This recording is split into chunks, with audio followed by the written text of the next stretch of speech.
Hey everyone, today we're checking out patch 9.9, which is dropping in about a week's time. We don't know every single change just yet, but we do know most of them, and it is a huge patch with over 30 different changes. I'm not going to intro it anymore because there's honestly too much to cover. So first of all, we have a kind of updates. Main stuff is your passive doesn't reduce healing and shielding on champions, but it now heals him for the damage dealt, and apparently that works on minions again. Your ultimate though gives you a ton of move speed and healing during it, and a takedown will extend that by 5 seconds and refresh the move speed, plus revive you if you take lethal damage. The revive is not part of the baseline of the ultimate anymore. The revive is a 99% slow, by the way, so you can't pretty much move at all, and it heals for less later, but the cooldown of the ultimate is lower. The biggest part you'll notice in game is that your ultimate turns more aggressive. Now, if you use it defensively, it's kind of useless, except maybe the move speed, I guess, but most of it is geared to fighting. When you commit to something, you're going to heal for a ton, right? You run at people faster to get in there, and rank 5, by the way, we haven't talked about this, but your Q now has literally a 4-second downtime. It does start at the end of your last Q cast, but even so, you're going to be able to use that a lot more, and really the whole point is that it's higher risk and higher reward. Blitzcrank is another one. The update is finally coming here. So the passive shield 30% of max mana now from 50% of your current. Your ultimate now charges basic attacks as well, deals a bunch of damage, and it has a 1-second charge time. The shield is better. You normally run out of mana on Blitzcrank quite easily, like he has really high mana costs on his spells, so that's going to be really good. Also adds at least a 100 damage to his combo at level 6. If you hit somebody, you hit them with your E, that is going to apply the auto attack damage, and your ultimate afterwards with the active, that is a lot of damage. So Kennen is getting kind of like a very small update shift, I guess. Like his E is no longer going to give magic resistant armor, but that's because ultimate now gives magic resistant armor instead. As you can see, it's 20 to 60, so most of the game you're going to have like 10 to probably 30 more because you're maxing your E last. I actually think Kennen is extremely good right now anyway. I think this might tip him into probably top tier, honestly, because when he dives in, he will be hard to kill now. Think about how Aftershock works. Is not quite as much armor and magic resist, but it definitely helps. Soraka is another pretty big update, and they're changing how her Q works, or shifting the way it works, at least in the game. The cooldown has been increased 8 to 4 from just a flat 5, but the rejuvenation self-heal has been changed, and it is now better, but also front-loaded, so it heals more at the start. The ally heal has been changed to the same as well, but the damage has been lowered on that, but also the rejuvenation gives some move speed, so 14 to 30% from 10% move speed, moving away from enemy champions. If you max this first, it's really good now. Bit more harass and skill involved in the healing because you actually have to hit the skill shot, right? But it's more about giving the rejuvenation than the flat bump up of health with using your W. Not only is it going to heal for a bit more, not only is it front loaded, so you get a bit more of the regen at the start, but move speed is king in this game, especially in combat move speed, and I think 30% is absolutely crazy. Soraka is already pretty good, by the way, right now, so I would expect to see her a lot more now that she can do this, and I think Qmax will be the way to go.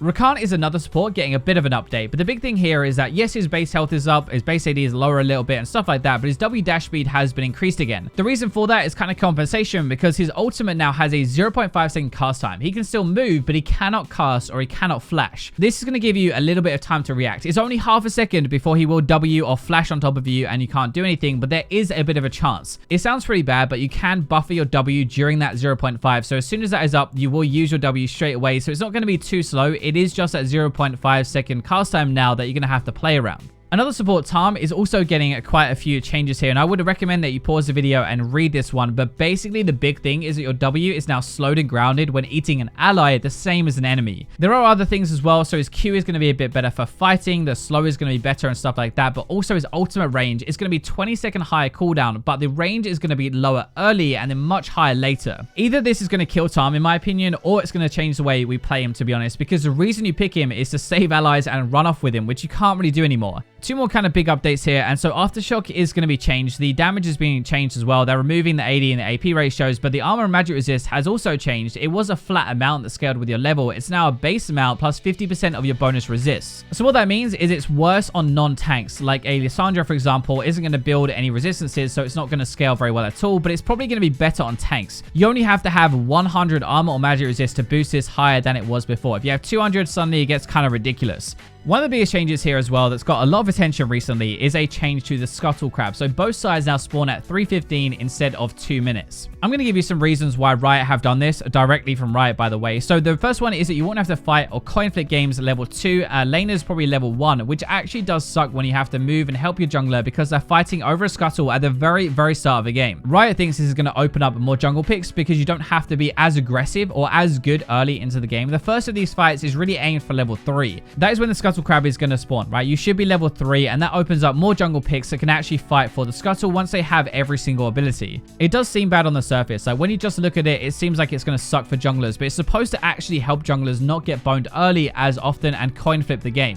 So let's jump into some of our nerfs then. And speaking of junglers, we got the first one here, probably one of the best junglers in the game. Hecarim's E minimum charge damage has been lowered by 20 rank 5, and the max is going to be lowered by 40 rank 5, but it is the same rank 1. It is a mid-game change, by the way. It changes nothing early game, to be honest. You max is second in the game. Rank 1, it's going to be the same. So early ganking, still the same damage. It's just mid-game, he might not be able to charge at you as easily. Akali is also getting a nerf, though. Her Shroud extended duration lowered by 1 second, and the cooldown increased to 25 to 13 from 21 to 13. It might surprise you a little bit, but Akali is really strong again actually on a good player, and this is making her less safe. That's the entire point of this change. The cooldown is going to be up 4 seconds rank 1, right? Which is quite big for the lane phase. 1 second less stealth as well. So when you put it together, if you wait that out, you can fight easier, and especially you can gank her now. That is a long time where she cannot shroud and cannot juke around. Another jungler that is getting slapped around with a few nerfs is Jarvan. So there are some base stat stuff, not very big though at all. Really, it's about his W and his E. Jarvan right now is kind of like how Camille was, or how Rek'Sai is right now. Amazing early game at just camping a lane and repeat ganking as well when you blown their flash. Early game, and especially in the jungle, you're really relying on the base for your shield, by the way, not the percentage. So it's not that bad, but late game, it is half as good as it was before for the scaling at least. When you have some health, that is going to make a pretty big difference. He'll be easier to kill as he dives in to engage late game, and also you can have less mobility with the flag nerf.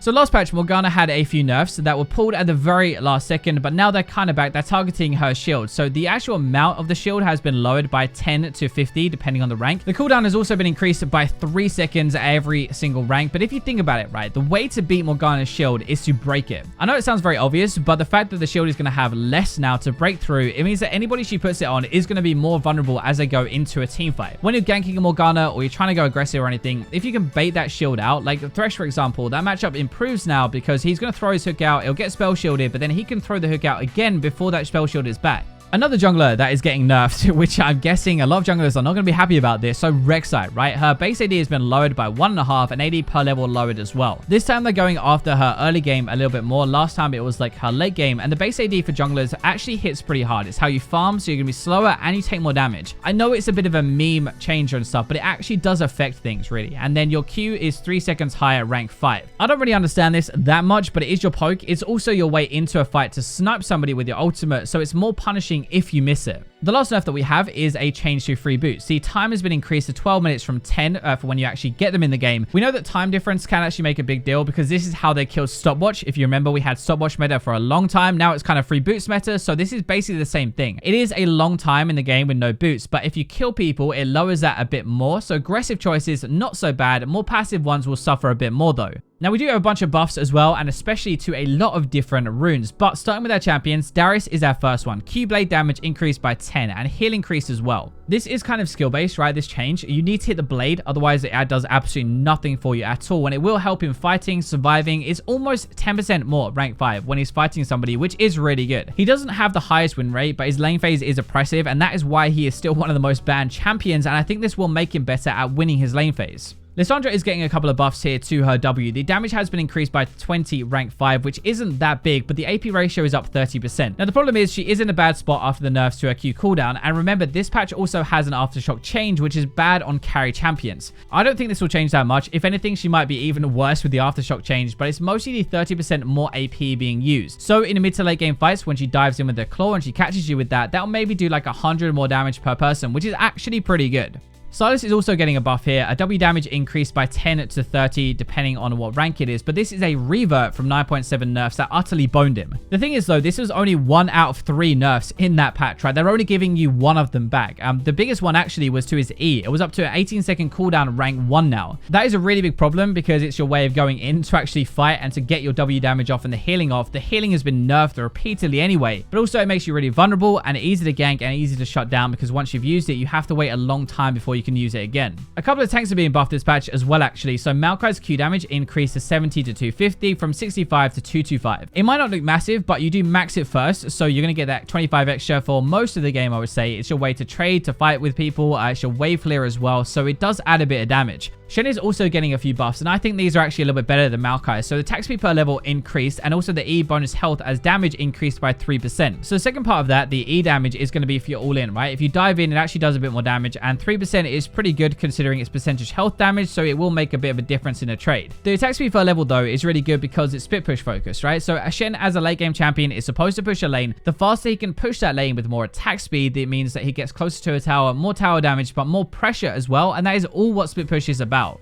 Last champion buff we have is to Volibear. Your W bonus attack speed per stack increase. That is going to be a 1% increase rank 1 and 5% per stack at rank 5. It's a maximum of 3 stacks, so it's now 15% more at rank 5, which would help you to clear a little bit, I guess, if you're still farming at that point, but it also helps you with your ultimate, which I think is a big part. You're getting more bounces off with that. Every single attack does bonus damage when you have your ultimate active, right? So it's more damage and more threat when you dive on top of everybody, and it's more damage throughout the entire team because it does bounce. I actually think Volibear is pretty good right now anyway. I would say he's in the underrated category for me, at least. I've seen a lot more of him top lane with Grasp and even in the jungle. There is an item change here to Manamune. This is pretty much just an Ezreal buff, I guess. I'm not really sure if any other champion buys this anymore, but it has 10 more AD. It's up to 35. Maybe I'm forgetting somebody else, but I think Ezreal is already pretty good if you're good with him, and this will definitely help his early lane phase, farming a little bit better, and his poke. All right, so let's move into our runes now. We have 1, 2, 3, 4, 5, 6, 7, 8, 9 runes that are getting buffed in this patch. I'm not going to go into all of these now. I did originally, actually, I haven't recorded, but it's like 15 minutes long for the video now, which is a bit too long. So basically, none of these are actually that big. Taste of Blood might not be in the patch. It might be. We don't really know just yet. But if you are using this rune already, it is going to be a nice buff. But none of these are like game breaking. That is going to wrap up patch 9.9. So thank you very much for watching until the end. There are a couple here that we couldn't go into. So like Kindred and also Shaco had changes, I think, for 9.9, but we don't know what they are yet. If you know about either of those, make sure you leave them down in a comment for us. But thank you for watching until the very end. And for now, I will leave you with the robots.